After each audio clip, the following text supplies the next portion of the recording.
If your photos aren't as sharp as you think they should be and you're not 100% sure why, this video is for you. So we've all been in this scenario before where you're headed home from an incredible trip, super excited about a specific photograph you captured with amazing conditions and an awesome composition, and you can't wait to get home to review your capture on a bigger display, only to find out that your once prized trophy is nothing more than an out of focus and soft rendition of what could have been an amazing piece of art.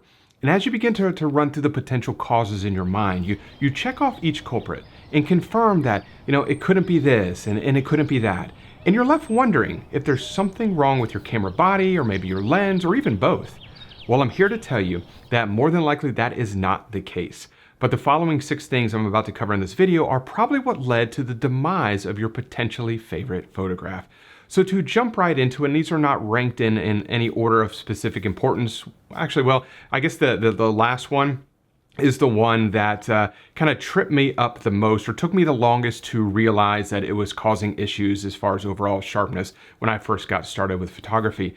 Now, one of the more common issues with this has to do with the focus mode that you're using.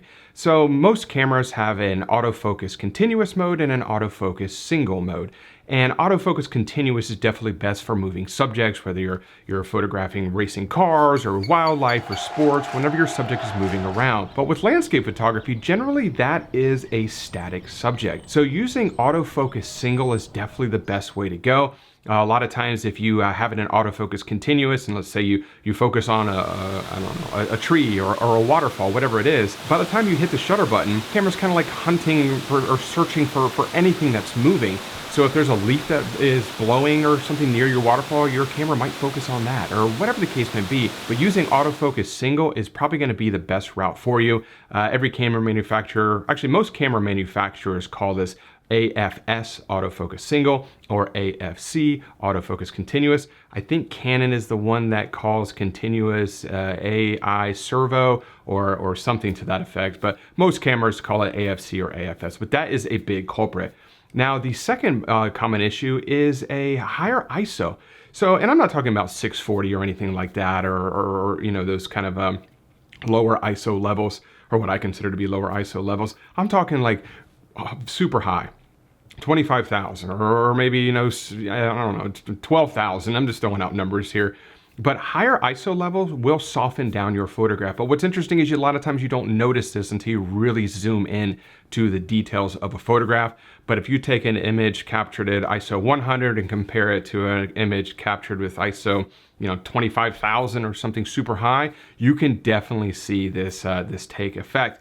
And even though the image is in focus, and even though that the focus might be locked, that ISO level will definitely soften down the details and create the illusion that your image is not as sharp, or maybe it's out of focus. So using extremely high ISO levels will definitely, diminish the overall quality or sharpness quality of your photograph. Now, another super common issue is using a shutter speed that is too slow for hand holding. And there's something called the 1/4 focal length rule, which is super easy to remember, and it's worth its weight in gold, honestly. So basically what it means is if you're shooting it, say you have your 70 to 200 longer focal length lens on, say you're zoomed all the way in at 200 millimeters, if you're hand holding that, zoomed all the way in at 200 millimeters, your shutter speed should be at least 1/200th of a second. If you're using a wide angle zoom lens, and maybe you're opened up all the way at 16 millimeters, and you want to hand hold that, your shutter speed should be at least 1/16th of a second. And even though you probably can't do that anyway, but you get where I'm going at with that. So matching your shutter speed with the millimeters that you happen to be zoomed in, or if it's a prime lens, whatever the case may be, is definitely a best practice to get into. Now, if you have IBIS, in-body image stabilization, or optical image stabilization on your lens, if you turn those on, that will definitely help you to reduce that shutter speed just a little bit. But I think if you just go over that if you just apply or implement that 1/4 focal length rule, that will definitely help create those images that don't have that subtle bit of, motion blur from from hand holding it. Now, there's a couple different ways you can hand hold a camera that'll definitely create a little bit better platform. One route to go is if you place your place your hand on your shoulder, you can definitely rest your camera on your elbow right here, which will definitely create a more stable of a platform. You can also tuck your shoulders or tuck your elbows into your body a little bit. That will also create a better platform. So there's a couple different techniques as far as just hand holding the camera is concerned. But those in conjunction with the specific shutter speed that you need for the focal length that you're using will definitely get you those sharp photos you're looking for. Now, another big issue has to do with using the sharper apertures of your lens and avoiding diffraction. So generally speaking, the sharpest aperture ranges of a lens usually start around 1 or 2 stops above wide open. So if you're using a lens, an f4 lens, maybe using f5.6 or 6.3 is definitely going to start to get you in that sharper range, and avoiding really anything above f16 or above f18. Once you get into the f20s, you're going to have diffraction setting in, which is definitely going to soften down a lot of those finer details. So understanding the lenses that you're using is absolutely critical. I remember quite a few years ago, I did a test whenever I would get new lenses. I would put this old camera I have on a fence post in my backyard, and I would take photographs of this lens and using different apertures, and then I would review it in Lightroom at the end, just to figure out exactly where the sharpest apertures or sharpest aperture of a particular lens could be, because every lens is going to be a little bit different. But understanding where your sharpest aperture of a lens is very, very important. Like I said, avoiding f18 and above, and also avoiding completely wide open on your lens is definitely going to get you closer to that sharper range of your particular lens that you happen to be using. So experimenting at home is very, very important. Now, before I get to the one that really used to impact me when I was first getting started, there is another one here, and it has to do with using a camera strap on a tripod. Now, when you're hand holding a photo, your camera, I think camera straps are great. One, you can just let it hang on your neck. It's a safety thing. But also having kind of pulling the camera away when you have the camera strap around your neck also kind of creates a more stable platform for shooting. But when you're on a tripod, there's really no reason to have a camera strap on.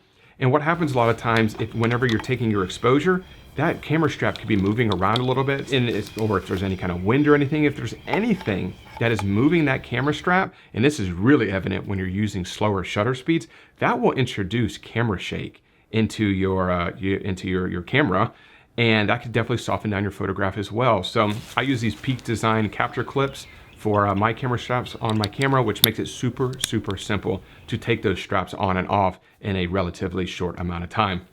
So I never, ever use a camera strap whenever I am photographing on a tripod.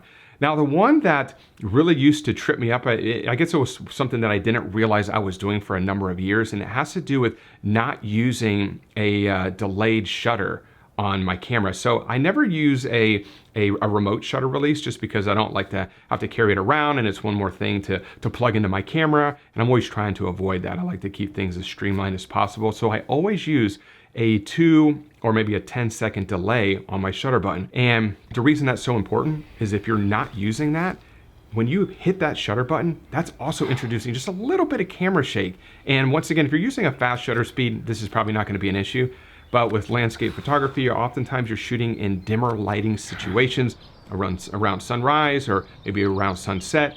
And those shutter speeds are a little bit longer, and this is where you'll really see this. So not having to, or I should say, using that shutter release or the shutter delay, 2 seconds or 10 seconds, that will enable you to hit the shutter button, and it'll go ahead and let your camera stabilize for either 2 or 10 seconds or maybe 5 seconds, depending on your camera.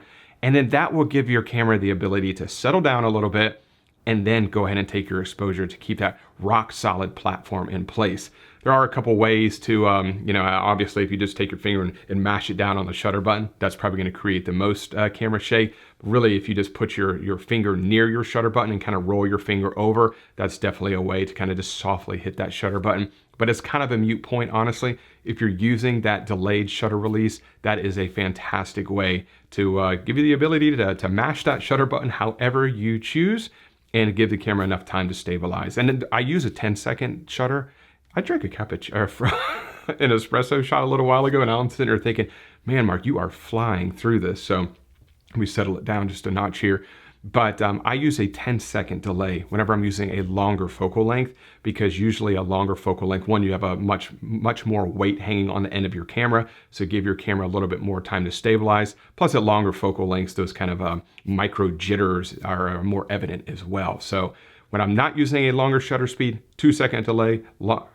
When I'm not using a longer lens, that's a 2-second delay. When I'm using a longer lens, I'll use a 10-second delay. So those are really the 6 things that are more than likely causing your photographs to be not as sharp as you think they should be. It's definitely one of the most common things that I hear about on workshops is people will capture a photograph and show me on the back of the camera, and they'll say, you know, why is it not as sharp as I think it should be? Or why is it not as sharp as yours? Or whatever the case may be. And more than likely, one of those 6 things that we just ran through is the cause of your photographs to not be as sharp as you wish they were. So I hope that information is helpful. If you have any questions about anything covered in this week's video, please leave those in the comments section below, and I will get back in touch with you as soon as possible. And if you enjoyed this week's video, if you could give it a thumbs up, subscribe to the channel if you're not subscribed already. And as always, I really do appreciate you checking out this week's video, and I will see you all next week. Bye.